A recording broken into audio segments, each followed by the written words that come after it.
Apart from how this dumpster fire of a year turned out, gaming really took off this year. I said this in my top 5 indies video too. I think 2020 has been blessed with so many great games, a lot of which were near masterpieces, whether indie or otherwise. I feel like I've swayed towards indie games a lot more for the past few years because, believe it or not, the world I live in and the games industry that I'm exposed to has turned into a shit show for the last couple of years. I mean, really think about it. Honestly, most of the games we play today are predictable, cookie-cutter, overhyped repeat fests with basically the most mundane tasks. And I'm expected to pay $60 for this? This garbage? This year has been an eye-opener for a lot of people in the gaming industry. Whether you're a developer, a reporter, an industry analyst, or just a video game enthusiast, 2020 has seemingly betrayed our normal understanding of video games. For the first time ever, I've tried to look beyond what is normal and think of the games I really liked this year. They weren't hard to choose, but it was risky business. Regardless of what my opinions are from this point on, there is no denying that most big-budget blockbuster games in 2020 were destroyed by the two most demanding aspects of the games industry: marketing and the gamers themselves. This year, we saw companies throw themselves into the exact opposite playing field as they normally would be in. Imagine if Nelson Mandela was Morgan Freeman and Morgan Freeman was Nelson Mandela. Companies which made actual good games were being trashed by the degenerate soy boys, and the companies that made a shit game were being defended by stans who put the developers on such a high pedestal, it felt like they'd been paying off their income tax or insurance premiums or something. I mean, come on, these are game companies. Since when did they start caring about you? For me, it was finally time to swallow the red pill, do some kung fu, snort some steak, and look at things as they really are. So I sat back last week and thought about how I'd write this video, the shit I'd get for my choices, calling out the good and the bad both objectively and subjectively from my 3 favorite video games this year. But before that, let's get into the honorable mentions. Basically, this game is an action game, disguised as an RPG with great combat, a fun cast of characters, and an ambitious story. There's so much optional content in here, and the optional bosses really make up for what is mostly just repetitive fetch quests. The first thing I'll say about Doom Eternal is that the optimization for this game is on point. I could run this game like butter on a GTX 970 and a GTX 1660 Ti. The gameplay in itself is a clean combination of shooting, melee, and specials that work together in perfect harmony. Platforming can fall short at times, but the music, visuals, bosses, and gunplay make you feel like a fucking adrenaline junkie. That's right, I said make you feel. Crash Bandicoot has been one of my favorite platforming franchises from the very beginning, and it's right up there with Mario. And it's about time that we got a fucking sequel to the original trilogy, but please don't be fooled by its adorable exterior. This game is a soul-crushing masterpiece which hardly anyone will beat. But if you have the kind of love for platformers that I do, you shouldn't miss out. It's got some great quality of life improvements, a really fun story with a crazy cast of characters, and a whole new way to approach gameplay. Maybe just more than one. Okay, big baby bonanza time. My top 3 games of 2020. Ghost of Tsushima is pretty much everything Assassin's Creed wants to be but will probably never be. The one thing that stands out in this game is that, unlike most open world games, it relies on smoother animations and a versatile, challenging combat systems with hitbox-based combat. The open world structure of the game can get repetitive at times, with some of the side content and collectibles being more abundant than perhaps necessary. But the lack of an active UI or minimap directing you every single step of the way makes the game way more explorative and keeps the technical parts of the game at non-intrusive levels. This puts a focus on immersion that is absolutely unbreakable. You've got incredible world design, incredible quest structures, and actually fleshed out side objectives that give you an insight into the lives of this world's diverse cast of characters. All of which take you to these glaringly beautiful vistas you'll probably never get to see anywhere. And the music is just the cherry on top of a perfectly baked cake that's just missing a little bit of icing. Sucker Punch Productions, you have also absolutely nailed the multiplayer mode. Thank you. Thank you for no microtransactions. Thank you for no experience boosts. Thank you for a clean multiplayer experience which makes me want to head back to the game over and over and over again. 8 out of 10. This is the part where I get a lot of hate, but The Last of Us Part 2 is actually a masterpiece, or something that is very close to one at the very least.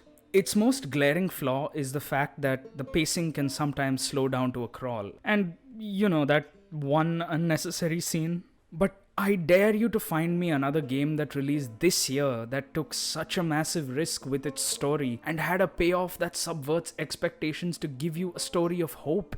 And that's what the story is actually about. The one thing this game is not about is revenge. It's a story of obsession, rage, sorrow, grief, loss, the search for redemption, and most of all, hope. The Last of Us Part 2 is a masterclass in writing and a technical marvel in terms of direction, gameplay, visuals, level design, character animation, sound design, acting, and especially the music.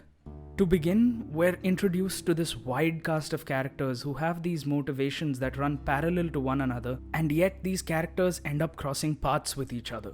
It's this exceptionally weird way to write a story, but it actually works. The story they've written begins the cycle of violence, and the only outcome of it would be to end the cycle of violence. But this game isn't about revenge bad.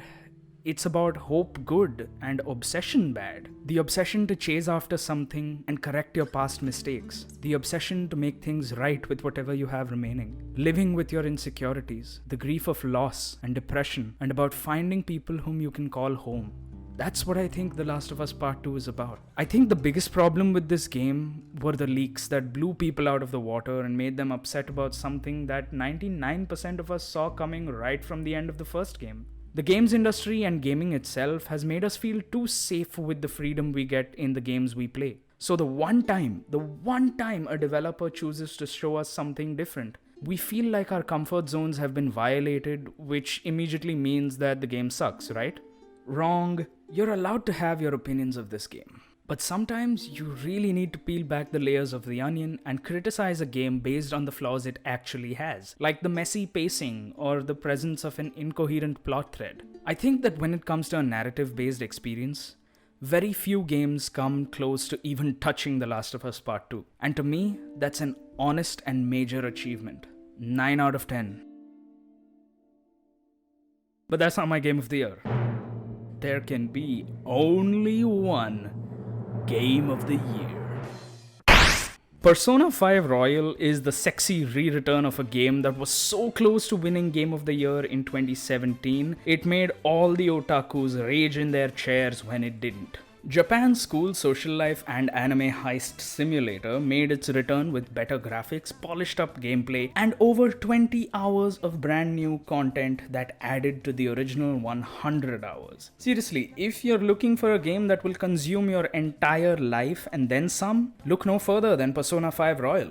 Normally, a 100+ hour game is off-putting because they offer next to no variety. Mostly basic combat, and a world that seems to stagnate in what is set up right at the beginning.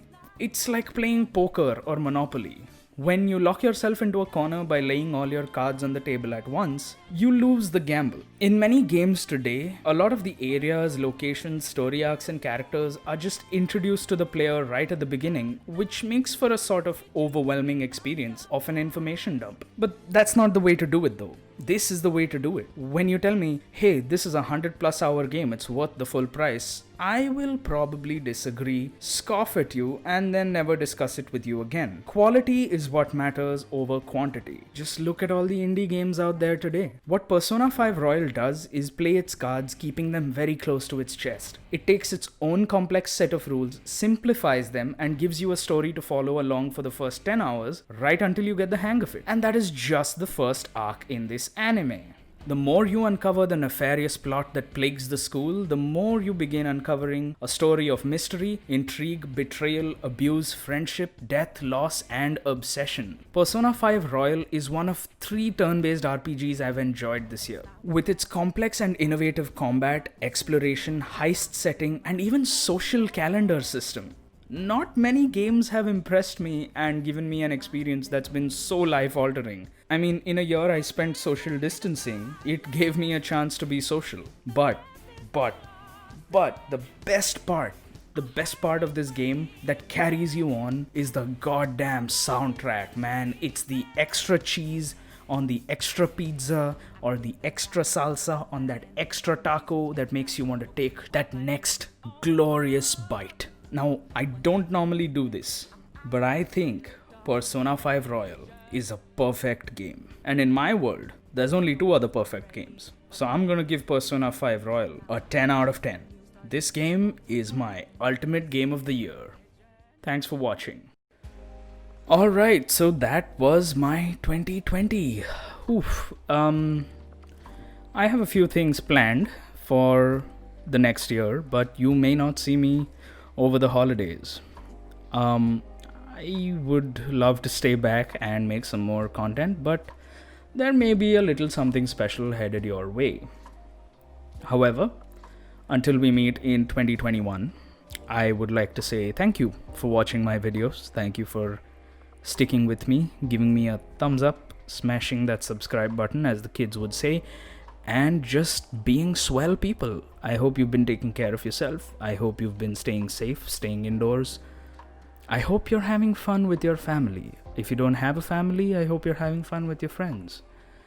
This year's been tough on all of us. I think we need some love and care to close it out. So, I wish you all happy holidays, a sweet, pleasant new year, and hope to catch you guys soon. Comment for the algorithm. It's good for me. It really helps. Thank you. Thanks for watching. See you soon.